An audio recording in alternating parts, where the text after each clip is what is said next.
ಹಗರಿಬೊಮ್ಮನಹಳ್ಳಿ ತಾಲೂಕಿನ doctor B R Ambedkar ಭವನದಲ್ಲಿ ನಡೆದ ಮಾದಿಗ ಸಮಾಜದ ಅತಿ ಹೆಚ್ಚು ಅಂಕ ಪಡೆದ ವಿದ್ಯಾರ್ಥಿಗಳಿಗೆ ಪ್ರತಿಭಾ ಪುರಸ್ಕಾರ ಸಮಾರಂಭ. ಶ್ರೀ ಶಿವಶಾಂತ ಮಹಾಸ್ವಾಮಿಗಳು ತೋಂಟದಾರ್ಯ ಶಾಖಾಮಠ ಬಾಚಿಗೊಂಡನಹಳ್ಳಿ, ಶ್ರೀ ಮರಿಶಾಂತವೀರ ಮಹಾಸ್ವಾಮಿ ಗವಿಸಿದ್ದೇಶ್ವರ ಶಾಖಾಮಠ ಕಡಲಬಾಳು ದಿವ್ಯ ಸಾನ್ನಿಧ್ಯ ಹಾಗೂ ಗಣ್ಯರಿಂದ ಕಾರ್ಯಕ್ರಮ ಅದ್ದೂರಿಯಾಗಿ ಜರುಗಿತು.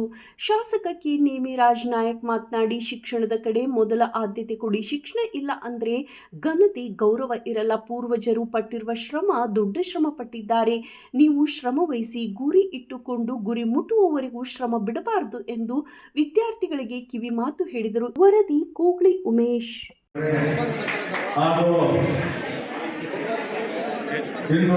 ನಿವೃತ್ತ ಶಿಕ್ಷಕರಾದಂಥ ಕೊಟ್ರೇಶಿ ಅವರೇ ಹಾಗೂ ಕೂಡ್ಲಿಗಿಯಿಂದ ನಮ್ಮ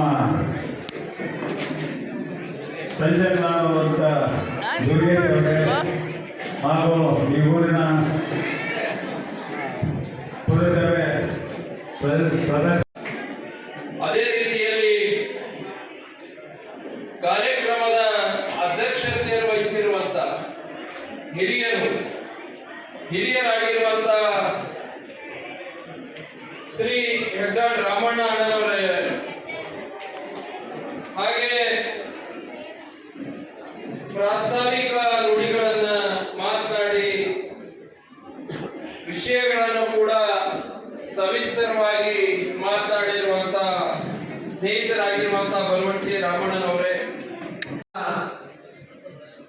ಮುಖಂಡರುಗಳೇ, ಸಮುದಾಯದ ಮುಖಂಡರುಗಳೇ, ಈ ದಿನ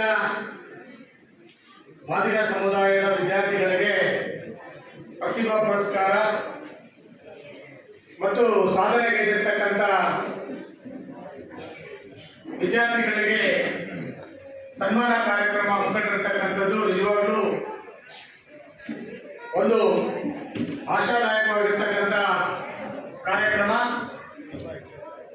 ಆವಾಗಲೇ ನಮ್ಮ ಹಿರಿಯರು ಹೇಳಿದಾಗೆ ಕಷ್ಟಪಟ್ಟು ಮೀಸಲಾತಿಯನ್ನ ತಗೊಂಡಿದ್ದೀವಿ. ಅದರ ಉಪಯೋಗ ಆಗಬೇಕು ಅನ್ನೋದಾದ್ರೆ ವಿದ್ಯಾರ್ಥಿಗಳು ಹೆಚ್ಚಿನ ಮಟ್ಟದಲ್ಲಿ ಓದಿ ಅದರ ಸೌಲಭ್ಯಗಳನ್ನ ಪಡೆದುಕೊಂಡಾಗ ಮಾತ್ರ. ಪ್ರತಿಯೊಬ್ಬ ಮಗುವಿನಲ್ಲೂ ಕೂಡ ಪ್ರತಿಭೆ ಅನ್ನೋದು ಸೂಕ್ತವಾಗಿ ಅಡಕವಾಗಿರ್ತೈತಿ. ಇಂಥ ಸಮಾಜದವರಾಗಲಿ, ತಂದೆ ತಾಯಿಗಳಾಗಲಿ, ಶಿಕ್ಷಕರಾಗಲಿ ಅದನ್ನು ಗುರುತಿಸ್ಬೇಕಾಗ್ತದೆ ಅಷ್ಟೇ. ಒಂದು ಹುಡುಗ ಸಾಲಿಗೆ ಲೇಟಾಗಿ ಬಂದಿತ್ತಂತ, ಅವಾಗ ಸರ್ ಹೊಡ್ಯಾಕತ್ತಿದ್ರು. ಹಿಂದೆ ಅವರಪ್ಪ ಬಂದ, ಸರ್ ಹಿಂಗೆ ಹೊಡೆದ್ರು ಬಗೆಹರಿಲ್ಲ, ಇನ್ನೊಂದು 4 ಬಿಗಿ ರೇಟ್ ಅಂದ. ಸರ್ ಅಂದ, ಇಟ್ಟೊತ್ತನ ಹೊಡೆದ್ರಿ, ಹೋಲ್ ಬಿಡೋ ಮರ ಅಂದ. ಇಲ್ರಿ ಇನ್ನೊಂದೆರಡು ಹೊಡೀರಿ. ಎದಕ್ಕೆ ಏನಾಗೈತಿ? ಅಲ್ರಿ ಕುರಿ ಕಾಯ್ಲಿಕ್ಕೆ ಹೋಗಂದು ನಿಮ್ಮ ಮಗ